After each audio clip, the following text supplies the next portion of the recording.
Mrs. Betty Davis, a retired practical nurse and laboratory technician. She is a very young and spry, 90 years of age. I think she's younger than me, younger feeling and acting maybe.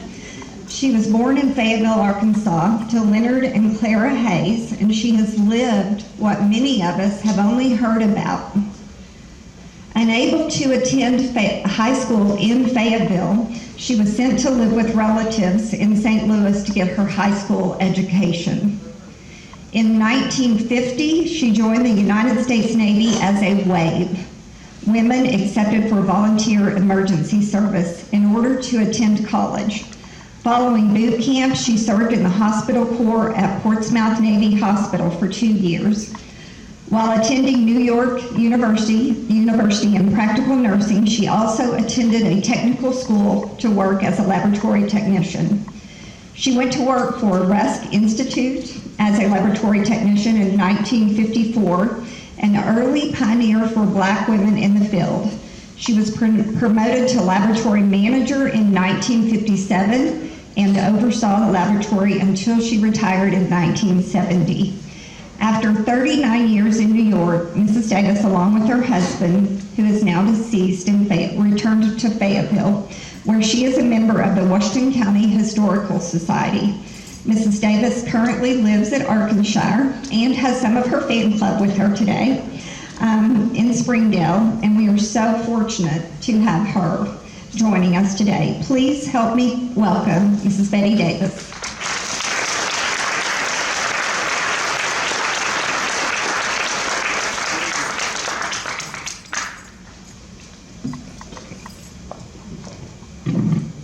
Good afternoon, everybody.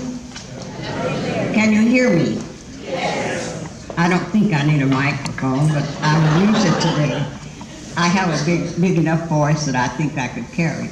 Anyway, it's a pleasure to be here today to greet you and honor the Martin Luther King that I knew as a great leader and freedom fighter. I cannot tell you how I feel today to have this honor to stand on his birthday and talk about him. A child was born on January 15th, 1929. The child was born to Alberta and Michael Luther King Sr. That child was named Michael Luther King Jr. He didn't keep that name long because the father became enamored of Martin Luther, the German theologian, and he wanted to change his name and his son's name. So that's how Martin Luther King became our hero, Martin. I'd like to share with you a little bit about the parallel between Martin's life and my life growing up as a child. The age was the area of Jim Crow, segregation, and all the things that went to make up the life of an African American. I hate to use that term, but that's what it is today. We were both born Negroes, and that's what we thought we were until the names started changing. We got lots of names, but we didn't change our birth certificate. That still remains the same, but we wore lots of different names. I'd like to share with you our duality when we were children.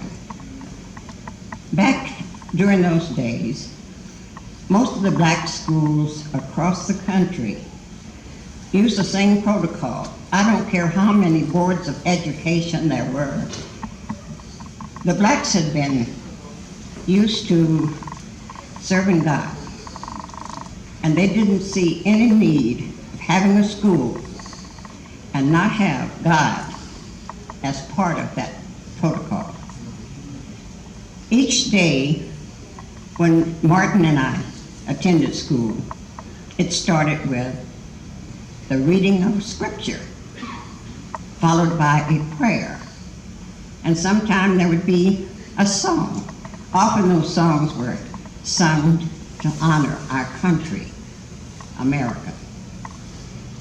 It might have been the Star-Spangled Banner, America Beautiful, or it could have been anything honoring America. I'm sure that Martin, like I, stood tall. There were times when just singing about the country that I love so much, the tears would come to my eyes.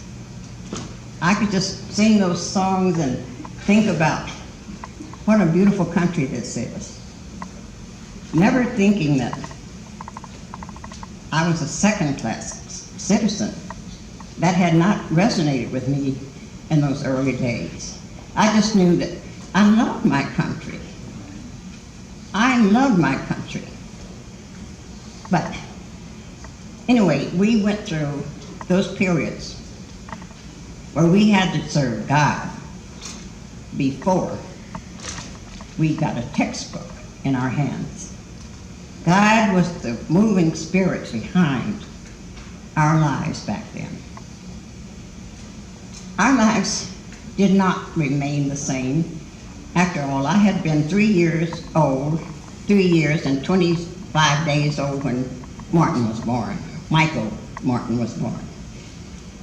So we only shared some of the things that went on to make a child's life, up to a point. There was a time when our lives diverged. And I think this point came when Michael went on to go to school in upper grades. He entered high school, never was able to graduate. Why? He was so bright that he ended up being transferred to a program at Morehouse College. So he had this advantage of having enough ability to push him forward scholastically. I lost track of Martin as he gained his doctorate in Boston University. He had not done a lot of civil rights activities, but enough to be known to people like me. I was looking for someone to come forth to lead us, And so in 1955, Martin Luther King graduated from Boston University and came home to the South to lead a fight against injustice, to knock down walls. Martin and I were born in different areas of the country. I was born in Fayetteville, Arkansas, a laid-back university town, fewer than 10,000 people. Martin was born in Atlanta, Georgia, a cosmopolitan town, large enough to deal in signage. Martin grew up looking at signs. Every place he went, there was a sign telling him where he could go, colored. If he needed to go to the bathroom, colored. If he needed to go to get a drink of water, colored only. That was the difference between our growing up in our communities. Sure, Fayetteville was segregated. It was segregated. There were no signs. We were small enough. We knew where to go and where not to go. Growing up in Fayetteville, I was told a number of times, Fayetteville will not be a segregated community if it weren't the law of the land. How interesting. Fayetteville would not be segregated if it were not the law of the land. That didn't make me feel very comfortable, knowing that it was the law of the land that kept me a second-class citizen. And I'm sure this resonated with Martin too, as he grew up, especially when he went away and was educated. We were always told, the only way you're going to beat Jim Crow, you have to get an education. That was drummed into me, and I'm sure that Martin heard it often enough. Without an education, you're going to stay on the bottom of the barrel. I didn't want to stay down there. I wanted to crawl out. So we all decided that if we're going to get a foothold in society, we've got to go to school. Martin came out of college with his PhD and a fire in his gut to fight Jim Crow, to fight segregation, to honor our ancestors who had fought hard to get a foothold in this country and give us a legacy. It was to their honor that we not lie down and play dead. So here comes Martin, a man with a lot of energy, a man who had no fear.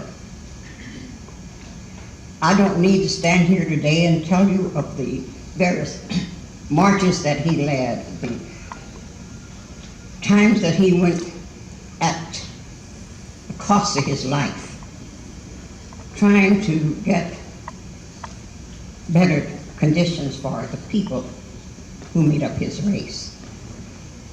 He was undaunted. He reminded me of the old saying, he took a licking and kept on ticking. But that was Martin.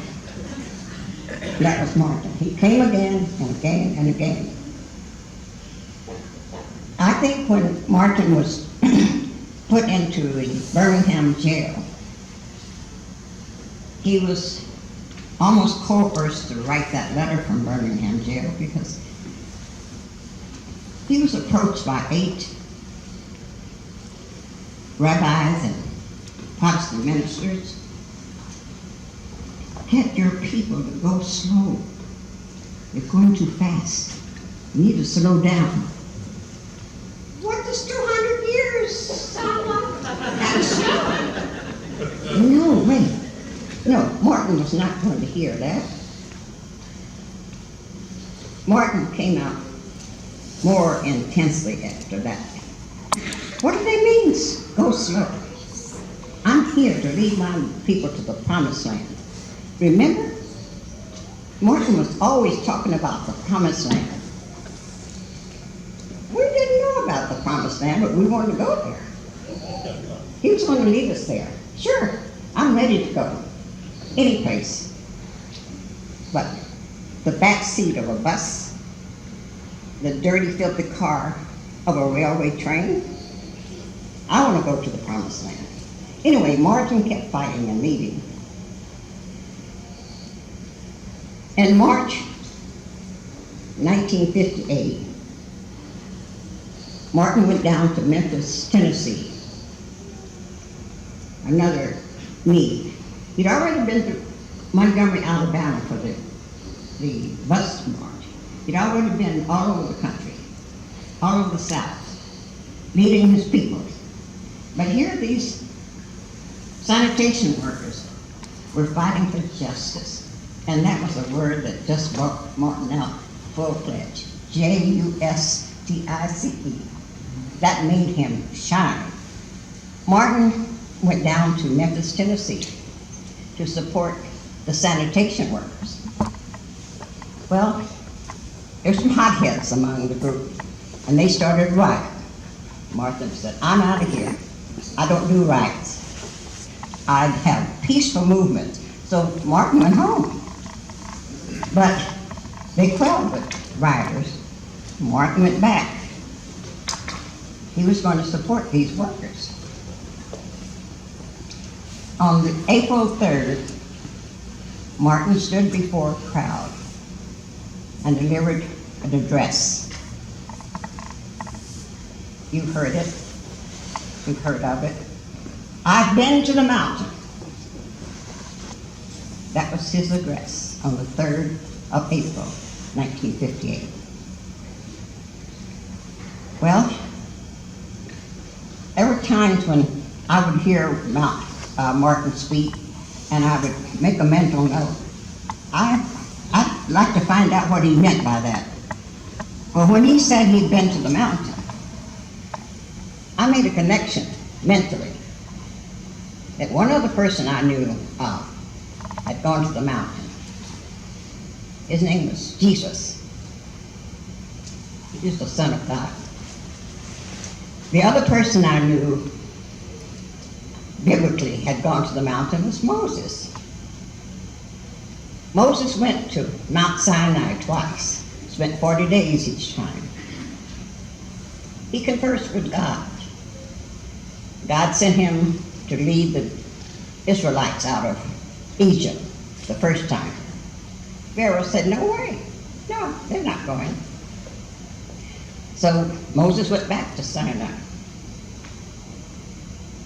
This time God put a little pressure on Pharaoh, so he let the Israelites go with Moses. Well, when Martin said, I went to the mountain, I wanted to know what mountain did he go to. I made a mental note. I want to know what mountain he went to. I want to know who he spoke to. The only two people I knew who had been to the mountain spoke to God. And then I wondered, now wait, Martin led all of these marchers. He had dogs nipping at his heels. He had fire hoses turned on him. He had bombs thrown at him. He had everything that should have put him out, but he was still leading marches. I never got a chance to ask Martin about the mountain, because that speech on April 3rd led him to stand on the next night on the balcony at the Lorraine Hotel in Memphis. And that was the time that his voice was stilled. They killed my black Moses. Yes, I had given him a name way back when, because every time he led a group of freedom marchers and freedom riders, I called him my black Moses. He was going to lead us out of the promise, lead us to the promised land. After Martin Luther King was killed, I had to think back on all the exploits that he had done and all the things that had befallen him on his journeys. Did Martin have divine protection? I asked myself. Did God send angels down to march with him? How did he escape so many hits if there weren't a divinity there to protect him? I don't know about you, but we'll never know. We'll never know how Martin survived all of those attacks that he had. But on behalf of Martin today, I want to share something with you. And I want you to take this home with you. I've lost my singing voice, but I can still talk. I want you to take these words to a song as you go home today. Let there be peace on earth and let it begin with me. Let there be peace on earth, the peace that was meant to be, with God as our Father. Brothers, all are we. We must walk with each other in joy and peace. Let there be peace on earth, and let it begin now.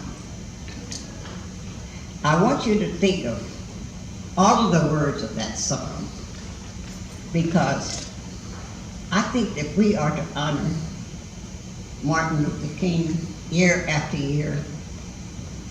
We need to do something on earth that will make him smile from his abode in heaven. And I thank you.